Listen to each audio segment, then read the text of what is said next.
संगत जी प्यार से कहना, इस प्रकार से ये संतों महात्माओं ने ये युगों युगों से यही बात हर इंसान को समझाने के प्रयास किए हैं। बार बार इसी बात के ऊपर जोर दिया है कि सारे ही बंदे ये प्रभु के बंदे हैं। सारे ही इंसान भिन्न भिन्न भाषाओं वाले, भिन्न भिन्न पहरावों वाले, भिन्न भिन्न संस्कृतियों वाले, लेकिन एक मट्टी के बने हुए हैं, 5 तत्वों के बने हुए हैं, 5 कॉमन एलिमेंट्स के बने हुए हैं। और चाहे वो गोरे रंग का है, काले रंग का है, कोई भी उसकी वेशभूषा है, कैसे भी एक संस्कृति में जन्मा पला है, तो वो सारे ही 5 तत्व के बने हुए पुतले हैं। अगर हाकिम है, राजा है, वो भी 5 तत्व का पुतला है। अगर एक कोई सफाई कर रहा है, कोई मजदूरी कर रहा है, तो वो भी एक 5 तत्व का बना हुआ है। कोई बहुत डिग्रियां हासिल कर लेता है, वो भी 5 तत्व का। और जो कोरा है पढ़ाई लिखाई के लिहाज से, एकेडमिक्स के लिहाज से, वो भी 5 तत्व का बना हुआ है। तो सारे ही 5 तत्व के पुतले हैं। और कॉमन एलिमेंट, 5 कॉमन एलिमेंट्स, तो इसमें कोई भेद इस लिहाज से भी नहीं है, जिसके बारे में कबीर जी जैसे संतों ने कहा कि माटी एक अनेक भांति कर साजी साजनहारे, कि मिट्टी एक है ये 5 तत्व के रूप में। मिट्टी एक ही है, लेकिन माटी एक अनेक ही भांति कर अनेकों रूप दे दिए हैं इसी मिट्टी को। इसी मिट्टी से सुराही भी बना डाली, इसी मिट्टी से गागर भी बना डाली, इसी मिट्टी से कैसी मूर्तियां बना डाली। तो मिट्टी तो वही, जैसे कहा है कि लोहा तो एक है, घड़ने में है भेद, ताई का बख्तर बने और ताई की शमशेर, कि एक ही लोहा है, शील्ड या ढाल भी उसी से बन रही है, और शमशेर तलवार भी उसी लोहे से बन रही है। इसी तरह से माटी एक अनेक भांति कर साजी साजन हारे, ना किच पोच माटी के भांडे, ना किच पोच कुम्हारे। और केवल मिट्टी ही एक नहीं है, कुम्हार भी एक ही है, जिसने ये सारी कृतियां बनाई हैं। जिस मिट्टी का इस्तेमाल किया है, उस मिट्टी का इस्तेमाल करके नाना रूप घड़े हैं, तो ये कुम्हार भी तो वही है। तो कुम्हार भी एक ही है, इसी एक ने ही ये सारी सृजना की है। तो यहाँ पर कुम्हार ये परमात्मा ईश्वर ये निराकार है, जो सारी कायनात का मालिक है, जिसकी ये सारी रचना है, ये सारी सृष्टि है, ये सारी यूनिवर्स है, जिसने ये सारी रचना बनाई है। इसी की अंश आत्मा के रूप में हर घट में बस रही है। यानी कि केवल 5 तत्व ही नहीं, केवल एक कुम्हार ही नहीं, बल्कि एक आत्मा के रूप में, सोल के रूप में, जो इसी ओवर सोल की अंश है, ये हर घट में बसती है। तो इस लिहाज से जैसे वो मिट्टी की मिसाल दी, लोहे की मिसाल दी, सोने की मिसाल अक्सर हम सुनते हैं कि सोने से कितने जेवर बनते हैं, हाथ के कंगन भी बनते हैं, कान की बालियां भी बनती हैं। जैसे यहीं महाराष्ट्र में महापुरुषों ने इस प्रकार से ये भाव रखे हैं कि कल सोने नाना लेने, एक ही सोना है, नाना प्रकार के ऐसे आभूषण हैं, और एक बाली अन्न बुगड़े, एक बाली कान की, और जो भी ऐसे जेवर हैं उसी सोने से बने हुए हैं। और फिर कपड़े की बात करते हैं, कपड़े की बात करते हैं कि एकच सूत नाना पूत, चोली अन्न लुगड़े। तो इस प्रकार से ऐसी एक कपड़े से, धागे से नाना प्रकार के वस्त्र बनते हैं। तो कहने का भाव क्या है, कल भी महापुरुष वो मिसाल दे रहे थे जो बाबा गुरबचन सिंह जी भी अक्सर दिया करते थे। एक हलवाई की दुकान पर हम स्वीट शॉप पे जाते हैं, मिठाई लेने जाते हैं, तो अक्सर बच्चे जाते हैं मिठाई लेने के लिए, और वो हलवाई जो है वो ऐसी आकृतियों का रूप दे देता है उस मिठाई को। एक बर्फी ले लो तो वो बर्फी को कोई घोड़े का रूप दे देता है, कोई हाथी का रूप दे देता है, कोई और रूप दे देता है। तो वहां पर वो बच्चे मांग करते हैं कि इस प्रकार से ये मुझे ये मिठाई दे दो, ये हाथी दे दो, ये घोड़ा दे दो। लेकिन बच्चों के लिहाज से तो वो हाथी घोड़ा है जरूर, लेकिन जो हलवाई है जो वो बेच रहा है मिठाई, उसके लिए तो वो मिठाई ही है, और वो एक जैसा ही दोनों का मोल डाल रहा है। ये नहीं है कि घोड़े का रूप है तो ये महंगा है और दूसरा सस्ता है। तो इसी प्रकार से यहाँ पर कितनी भी मिसालें दी जाएं, ये सब इसी तरफ इशारा करती हैं, एक की तरफ इशारा करती हैं। इसीलिए एकत्व, वन और वननेस, एक की बात हो रही है, एक के साथ जुड़ने की बात हो रही है, एक ऐसी दृष्टि बनाने की बात हो रही है, डुअलिटी और दूजा भाव समाप्त करने की बात हो रही है कि केवल एक ही नजर आए, एक ही नजर आए, इसकी उपस्थिति एक करके नजर आए, अविभाजित, जिसका कोई विभाजन नहीं है, एक ऐसा परम अस्तित्व, ये निराकार पारब्रह्म परमात्मा जिसको हम बांट नहीं सकते हैं। धरती के टुकड़े हम बांटते हैं, कितने टुकड़ों में ये धरती बट गई,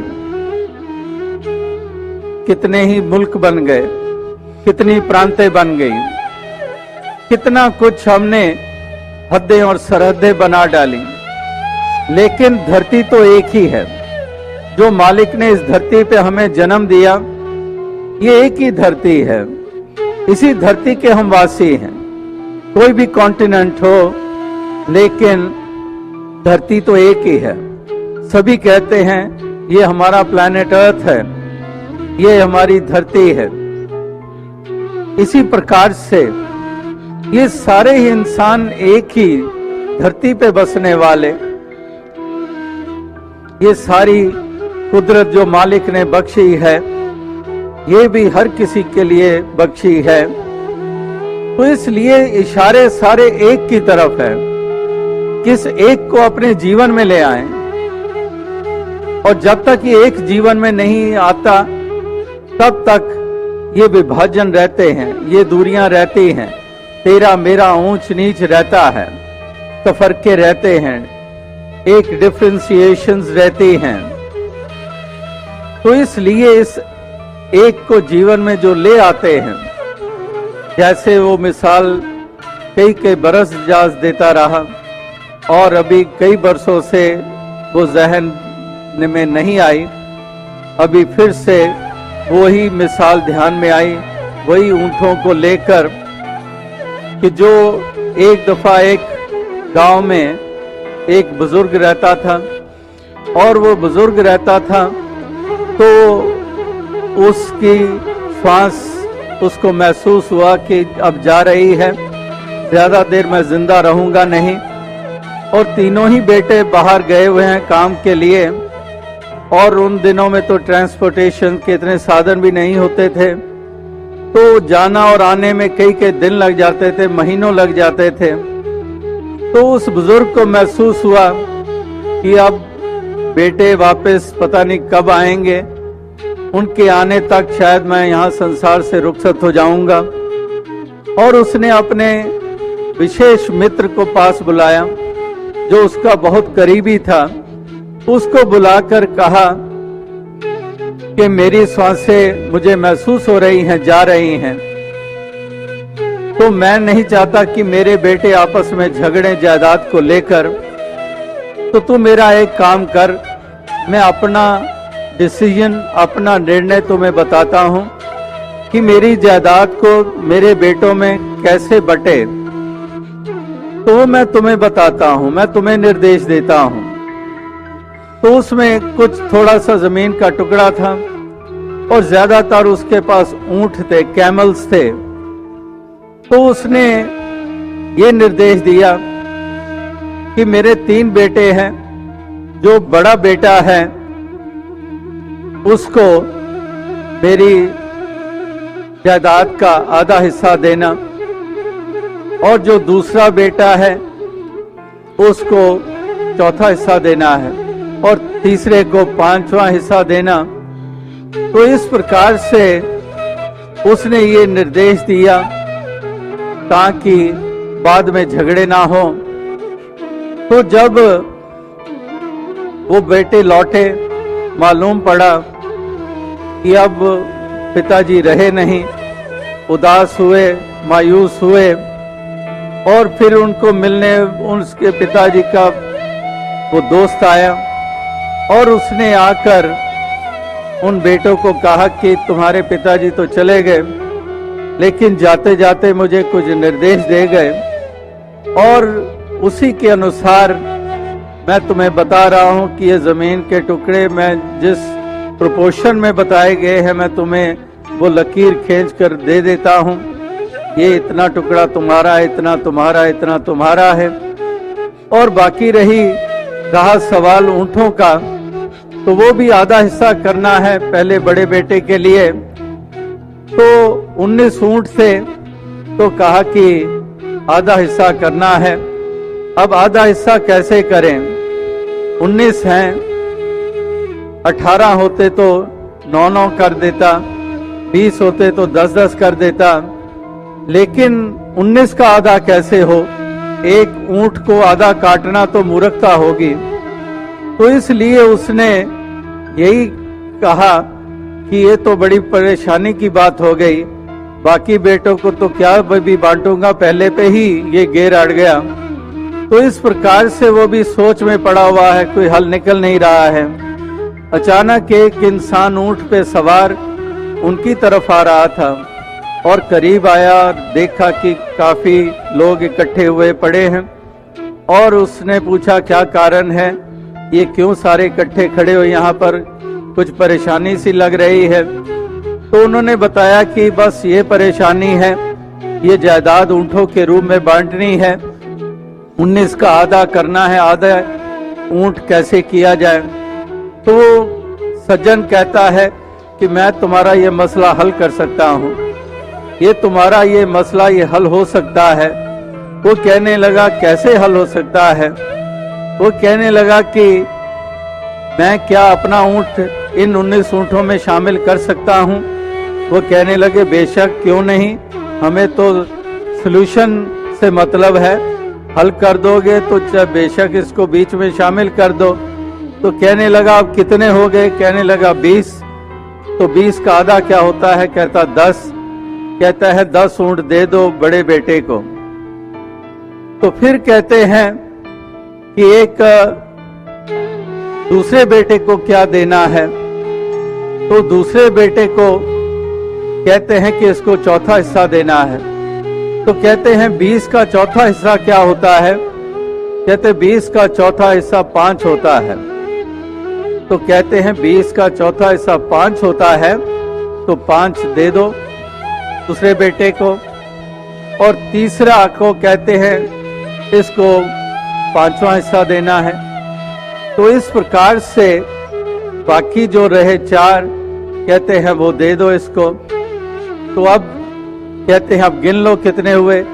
कहने लगे 10 बड़े को हो गए, दूसरे को 5 हो गए, और तीसरे को 4 हो गए। कितने हुए? कहते 19 हो गए। तो कहते 19 बट भी गए और मेरा कैमल बरकरार रहा मेरे पास, वो ऊंट मेरे पास रहा।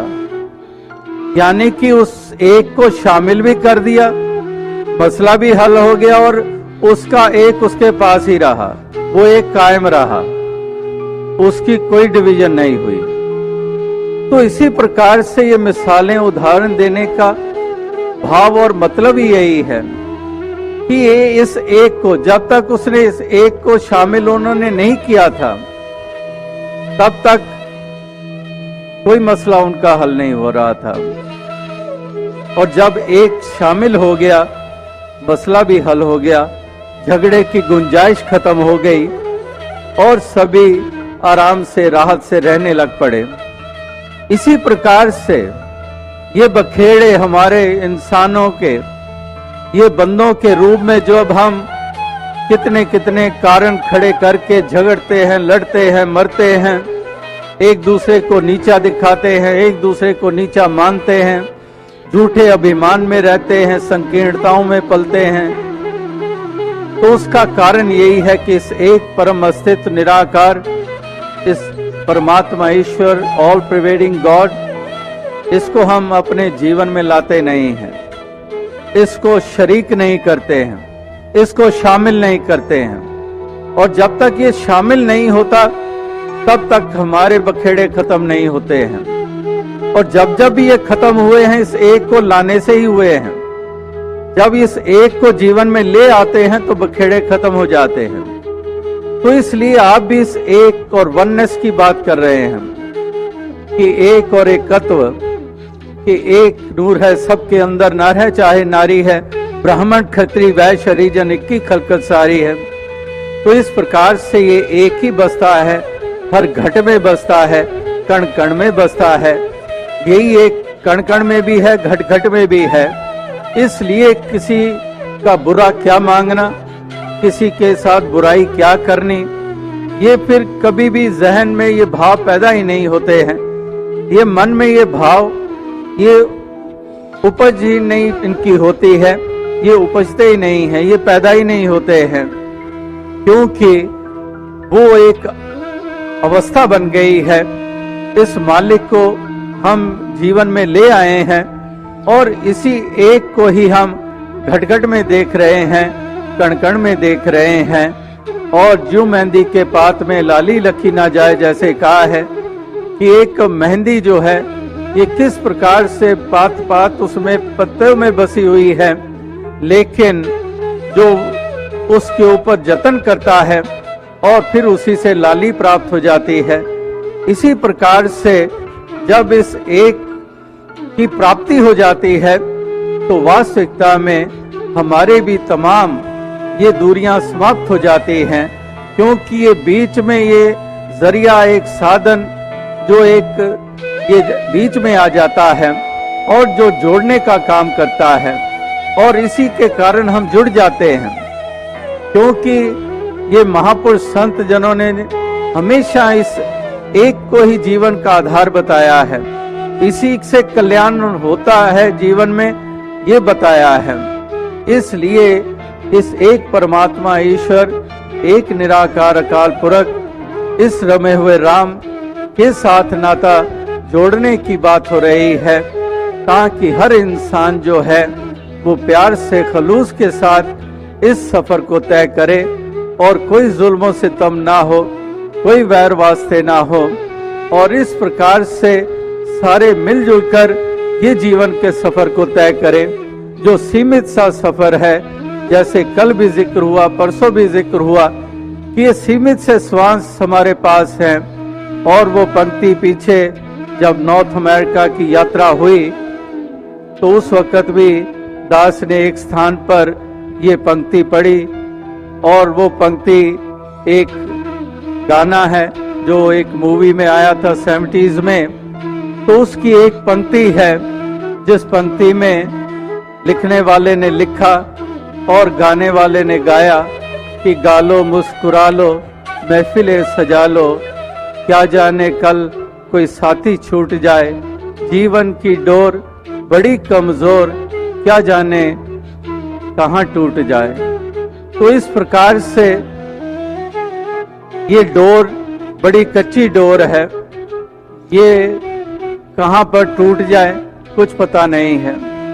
इसलिए गालो मुस्कुरा लो महफिलें सजा लो, क्या जाने कल कोई साथी छूट जाए, पता नहीं है कि कल किसका साथ छूट जाए। तो इसलिए एक एक जीवन का, एक एक पल जीवन का वो हमारा प्यार से बीत जाए, ताकि बाद में कोई रिपेंटेंस भी ना हो कि काश मैं उसको इस तरह से सुंदर ढंग से पेश आ जाता। कहीं पर भी वो कमी ना जीवन भर खटकती रहे। अभी मौका है, अभी एक ऐसा दातार ने अवसर दिया है कि हम इस प्रकार से प्यार का नाता जोड़ लें, प्यार का संबंध बना लें। और वो संबंध तभी बनते हैं जब यही एक परमात्मा, जिसको प्यार का स्रोत भी कहा गया है, प्यार का रूप भी कहा गया है, कि स्रोत भी यही है और इसका रूप भी प्रेम के रूप में ही है। ये प्रेम ही है। Love is God. We often say that love is God and God is love. तो ये प्यार ही है, ये प्रेम ही है। और अगर इंसान और इंसान के दरमियान प्रेम, तो उसका मतलब के बीच में परमात्मा रूपी प्रेम को हम लाए हुए हैं, तभी ये प्रेम है। क्योंकि यही तो प्रेम का रूप है, यही प्रेम का आधार है। इसीलिए 2.5 अक्षर प्रेम के कवि सज्जनों ने भी किस कदर सुंदर ढंग से वो पेश किया कि वाकई ये 2.5 अक्षर प्रेम के पढ़े सो पंडित होए। ये प्रेम भाव जो है, ये हमारे हृदय में बस जाए तो हम पंडित हो जाएंगे, हम सच्चे पुजारी हो जाएंगे, हम सच्चे इबादत करने वाले हो जाएंगे, हम सच्चे मुसलमान हो जाएंगे, हम सच्चे ईसाई हो जाएंगे, हम सच्चे सिख यहूदी हो जाएंगे, अगर ये प्रेम है। अगर ये प्रेम नहीं है, बैर, ईर्ष्या, कदूरत और नफरतों के भाव हैं, तो फिर वास्तविकता में हम ना हिंदू हैं, ना मुसलमान हैं, ना क्रिश्चियन हैं, ना कुछ और हैं। अगर प्रेम नहीं है, अगर प्रेम करने का सलीका नहीं है, अगर प्रेम करना हमने जाना नहीं है, अगर हम बैर, ईर्ष्या, नफरत की आग में जलते और जलाते हैं, तो हम कुछ भी नहीं हैं। तो इसलिए प्रेम जो है, ये वास्तविकता में हृदय में बस जाए और प्रेम पूर्वक व्यवहार होने लग पड़े। अगर प्रेम पूर्वक व्यवहार होने लग पड़ेंगे तो क्यों ना हर घर स्वर्ग बन जाएगा, क्यों ना इस समाज में शोषण नहीं होंगे जो हो रहे हैं, क्यों एक्सप्लॉयटेशन होगी। अगर प्रेम है मन में, प्रेम मन में होता है तो दया और करुणा का भाव पैदा होता है। तो इसलिए क्यों कर दबाया जाएगा, क्यों कर दूसरे को कुचला जाएगा, क्यों कर शोषण होंगे, क्यों कर दिलों को दुखाया जाएगा। तो इसलिए हर हृदय में ये प्रेम बस जाए, यही एक प्रार्थना, यही एक शुभ कामना की जा रही है। और इसी के ऊपर आधारित ये संदेश दिया जा रहा है, ताकि हर इंसान जो है इस प्यार को बढ़ावा दे, इस प्रेम भाव से युक्त रहे और प्यार की दौलत बांटता चला जाए, प्यार के भागीदार औरों को भी बनाता चला जाए। ये प्यार के बगैर जो धरती सूखी सी महसूस हो रही है, एक कोरी सी महसूस हो रही है, ऐसी धरती के ऊपर अगर हरियाली सही मायनों में आनी है तो इसी प्यार के कारण आनी है, वरना तो ये सूखापन और रूखापन ही है, जहां पर घृणा और नफरत, जलन रूपी कांटे ही कांटे हैं, लेकिन फूल नहीं है। प्यार रूपी ये फूल नहीं है, प्यार रूपी ये सुगंध नहीं है, प्यार रूपी ये ठंडी फुहार नहीं है। तो फिर यहाँ पर तपस्वी है, रूखापन है, सूखापन है। तो इसलिए ये बौछार भी होती रहे, जैसे सूखेपन का जिक्र हो रहा है। महाराष्ट्र में कितने इलाकों में सूखा, और भी कई जगहों पर ऐसी ड्राउट सिचुएशंस आती हैं जहां पर एल निनो फैक्टर का भी जिक्र आता है, एक क्लाइमेटिक चेंजेस का जिक्र आता है। तो जहां पर इतना सूखापन आ जाता है तो वहां पर ना फसल होती है, ना हरियाली होती है, ना पेड़, ना फूल, ना पौधे, और तालाब भी सूख जाते हैं और ना पशुओं को जल मिलता है। तो इसलिए जहां पर महाराष्ट्र वासियों के लिए, अन्य स्थानों के लिए जहां पर ये भी शुभकामना प्रार्थना की जा रही है कि दातार कृपा करे कि इस तरह से वो कमी ना रहे और किसान भी खुशहाल हों और सारे ही इस प्रकार से खुशी खुशी जीवन के सफर को तय कर पाएं। लेकिन दास जो बात साथ साथ जो कर रहा है वो यही कर रहा है कि वाकई ही अगर ये प्रेम है, देखे हैं कई परिवार के सदस्य, कई देखे हैं पति पत्नी, कितने ऐसे परिवार के ढांचे देखे हैं जहां पर कहीं पर आर्थिक मजबूरियां आ जाती हैं, लेकिन वो एक दूसरे को यही कहते हैं कि हमारा बस प्यार बना रहे, कोई नहीं, मिलजुल कर हम ये भी सह लेंगे, लेकिन हमारा नाता, हमारा प्यार बना रहे। ये बीच में ये मॉनेटरी, ये ऐसे सिलसिले, ये कहीं पर हमारे प्यार को फीका ना कर दें। जैसे मैं तो भाई के गम बांटने पर आमादा रहा, लेकिन भाई था जो आंगन में दीवारें उठवाता रहा। तो इस प्रकार से एक भाई तो दीवारें खड़ी करने में यकीन रख रहा है और दूसरा भाई वो चाहता है कि हमारे में आपस में प्यार बना रहे, ये प्रेम बना रहे और हमारे माता पिता खुश हों। तो इस प्रकार से वो प्रेम, भाईचारा, ये एकत्व, इकट्ठ, ये इस प्रकार का ये घर घर में देखने को मिले, ये समाज में देखने को मिले, ये मुल्क में देखने को मिले। क्योंकि मुल्क भी अगर जब जब भी कमजोर हुआ है, जब जब भी पिछड़ापन हुआ है, वो इसी प्रेम की कमी के कारण है। नफरतों के कारण नुकसान हुए हैं, नफरतों के कारण ही ये देश में कमजोरी आई है। प्रगति कब की हम कर चुके होते, लेकिन दंगे फसादों ने, एक दूसरे के शोषण के कारण कितना हम पिछड़ गए। तो इसी प्रकार से अभी 26 जनवरी आ रही है, रिपब्लिक डे आ रही है, देश प्रेम के बड़े नारे भी लगेंगे और जताया भी जाएगा देश के प्रति प्रेम। लेकिन वास्तविकता में इस सफर को तय करते हुए हम सही मायनों में देश प्रेमी बन जाएं, एक दूसरे से प्यार करना सीख लें। महाराष्ट्र गुजरात से ना टकराए, कहीं पर कर्नाटका, कहीं तमिलनाडु से ना टकराए, कहीं पर ये प्रांतीयवाद इस कदर ना हो, खड़ी हो जाए कि पहले हम जो बाहर से आए हुए कितने सेंचुरीज हम पे राज करते रहे और उनके जाने के लिए कितने उनको यहाँ से इस जमीन को एक आजाद करने के लिए, इस मुल्क को आजाद करने के लिए कितने बलिदान किए गए। जैसे महात्मा गांधी जी का भी डॉक्टर ऑगस्टीन ने जिक्र किया, मार्टिन लूथर किंग का जिक्र किया। तो वो एक महात्मा गांधी जी और कितने कितने ऐसे योद्धा जिन्होंने ये देश प्रेम का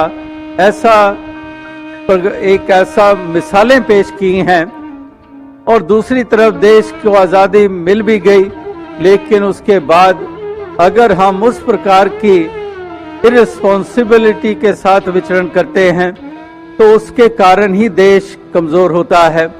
तो इसलिए हर समाज, हमारे प्रांत, हमारे मुल्क और विश्व में भी इस प्रकार से ये प्यार ही प्यार हो, मिलवर्तन हो, वननेस हो, एक दूसरे के दुख दर्द को हम बांटने वाले हम बन जाएं, एक दूसरे की पीड़ा भरने वाले बन जाएं। यही एक पैगाम इन 3 दिनों में यहाँ से दिया गया है और ये पैगाम कोई नया नहीं है, ये युगों युगों से दिया जाता रहा है, सदियों से दिया जाता रहा है। तो इसलिए हम एक दूसरे के पोषक बने, ना कि हम शोषण करने वाले बने। हम पोषण करें, एक दूसरे को की संभाल करें, एक दूसरे को राहत दें, एक दूसरे को सुकून दें। देने के लिए हमारे पास यही कुछ हो, कुछ और विपरीत ना हो हमारे पास देने के लिए। जैसे राजमाता जी को भी हम श्रद्धा से याद करते हैं, वो भी यही एक अपनी, क्योंकि वो कविताएं और गीत भी लिखा करते थे, सुनाया करते थे, तो उसमें परसों भी बच्चों ने कितने सुंदर ढंग से वही राजमाता जी की पंक्तियों का इस्तेमाल किया कि हम तो उस गुड़ के और शक्कर के हम एक उसी के हम ग्राहक हैं।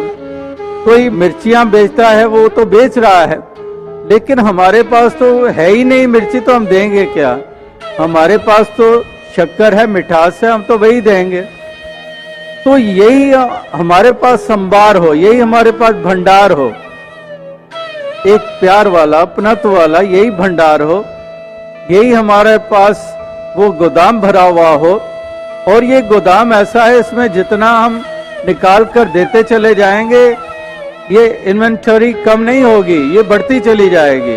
It will just multiply, because love is the only commodity which doesn't diminish when you divide it, when you distribute it, it ever increases.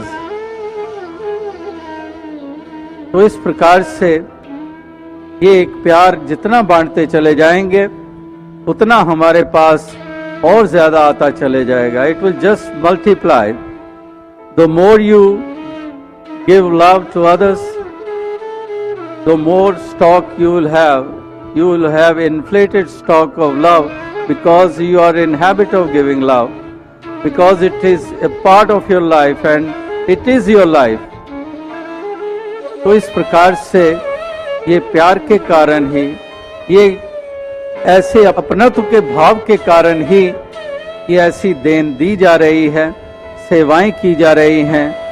एक सेवा की सीख हमें मिल रही है, जहां पर कितने प्रकार की सेवाएं लगातार हो रही हैं.